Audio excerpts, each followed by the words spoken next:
بسم اللہ الرحمن الرحیم۔ وہ چیزیں جن سے غسل فرض ہو جاتا ہے۔ منی کا اپنی جگہ سے شہوت سے جدا ہو کر عضو سے نکلنا، یہ ایک سبب ہے غسل کے فرض ہونے کا۔ اور دوسرا سبب احتلام، یعنی سوتے میں احتلام ہو جائے۔ اور تیسرا سبب مرد کا حشفہ عورت کے آگے یا پیچھے یا مرد کے پیچھے داخل ہو جائے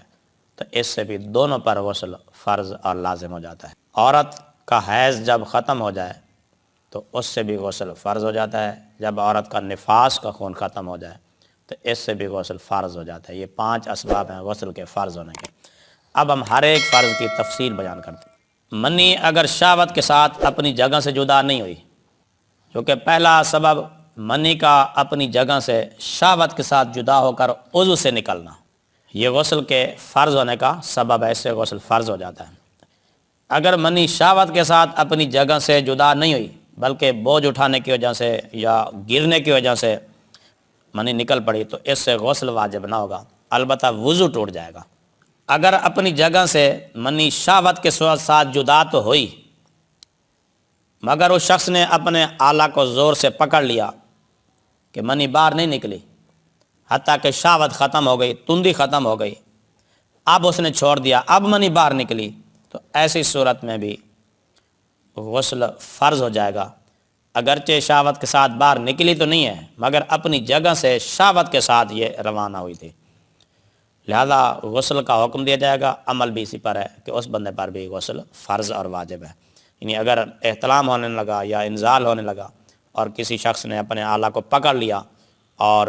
دبائے رکھا، منی باہر نہیں نکلنے دی، اور جب تندی ختم ہو گئی، آلات انتشار ختم ہو گیا اور شہوت ختم ہو گئی، اب چھوڑا اور اب منی نکلی، تو چونکہ اپنی جگہ سے یہ شہوت سے منی جدا ہوئی تھی تو اب بھی اس پر غسل فرض اور لازم ہے۔ اگر کچھ منی نکلی اور پیشاب کرنے سے پہلے یا 40 قدم چلنے سے پہلے نہا لیا، غسل کر لیا اور نماز بھی پڑھ لی، اب اس کے بعد کچھ بقیہ منی خارج ہوئی تو چونکہ یہ بھی اسی منی کا حصہ ہے جو شہوت کے ساتھ اپنی جگہ سے نکلی تھی، جدا ہوئی تھی، جو پہلے نماز پڑھ چکا وہ تو ہو گئی، اب اس کو غسل کا دوبارہ حکم دیا جائے گا کہ دوبارہ غسل کرے۔ اور اگر 40 قدم چلنے یا پیشاب کرنے کے بعد یا سو جانے کے بعد غسل کیا تھا، اب اگر منی نکلی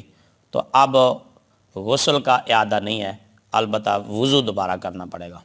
اگر منی پتلی پڑ گئی کہ پیشاب کے وقت یا ویسے ہی قطرے بغیر شہوت کے نکل آئے تو اس پر غسل واجب نہیں ہوتا، وضو ٹوٹ جاتا ہے۔ دوسرا سبب احتلام، یعنی سوتے سے اٹھا، سو کر اٹھا اور بدن پر یا کپڑوں پر کوئی تری وغیرہ محسوس کی، تری دیکھی، منی یا مزی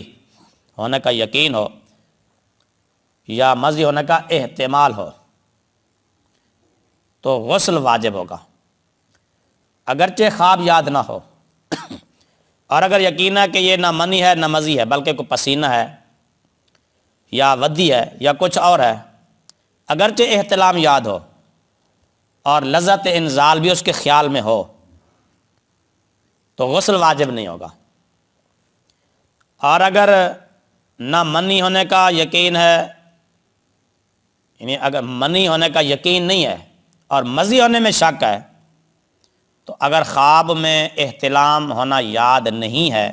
تو ایسی صورت میں بھی غسل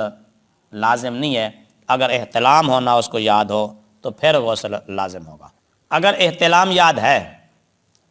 مگر اس کا کوئی اثر کپڑے وغیرہ پر نہیں پایا، یعنی رات کو اس نے خواب دیکھا کہ اس کو احتلام ہو گیا، لذت بھی محسوس ہوئی، مگر جب صبح اٹھا تو کپڑوں پر کوئی اثر نہیں محسوس ہوا، کوئی شاید دیکھی نہیں ہے، تو ایسی صورت میں غسل واجب نہیں ہوتا۔ اگر سونے سے پہلے شہوت تھی، عالم انتشار بھی تھا، اب جاگا اور اس کا اثر پایا، اگر مزی ہونے کا غالب گمان ہے اور احتلام یاد نہیں ہے تو غسل واجب نہیں، جب تک کہ اس کے منی ہونے کا غالب گمان نہ ہو۔ اور اگر سونے سے پہلے شہوت نہ تھی یا تھی تو صحیح مگر سونے سے پہلے ختم ہو چکی تھی اور جو کچھ خارج ہوا تھا وہ بھی اس کو بھی وہ صاف کر چکا، دھو چکا، تو منی کے غالب گمان کی یہاں پھر ضرورت نہیں ہے، بلکہ محض منی کا احتمال ہو تو اس سے بھی غسل واجب ہو جائے گا۔ یہ مسئلہ کثیر الوقوع ہے، اکثر لوگوں کو پیش آ جاتا ہے، اس پر خاص خیال رکھنا چاہیے۔ بیماری وغیرہ کی وجہ سے، غشی کی وجہ سے، نشے کی وجہ سے، بے ہوشی کی وجہ سے، اور یعنی بے ہوش ہونے کے بعد، نشے کے بعد، غشی آ جانے کے بعد کپڑے پر یا بدن پر مزی وغیرہ دیکھی، اس پر وضو واجب ہوگا، غسل واجب، اور سونے کے بعد اگر ایسا دیکھے تو غسل واجب ہے، بشرطے کہ اسی شرط پر کہ پہلے شہوت۔ کسی کو خواب ہوا اور منی باہر نہ نکلی تھی کہ وہ اٹھ پڑا، آنکھ کھل گئی، اور آلے کو پکڑ لیا کہ منی باہر نہ نکلنے دی، اور جب تندی جاتی رہی، انتشار جاتا رہا، اب اس نے اس کو چھوڑا، منی نکلی، تو اب غسل فرض ہے، یعنی غسل اس صورت میں بھی فرض ہو جائے گا۔ یعنی اگر کسی کو احتلام ہونے لگا تھا خواب میں، نیند میں،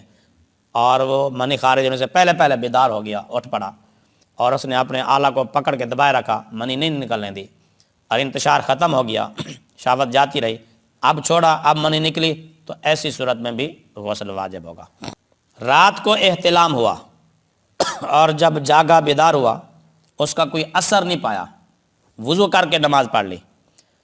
اب اس کے بعد منی نکلی، تو اب غسل فرض ہونے کا حکم دیا جائے گا، جو پہلے نماز پڑھ چکا تھا وہ ہو گئی۔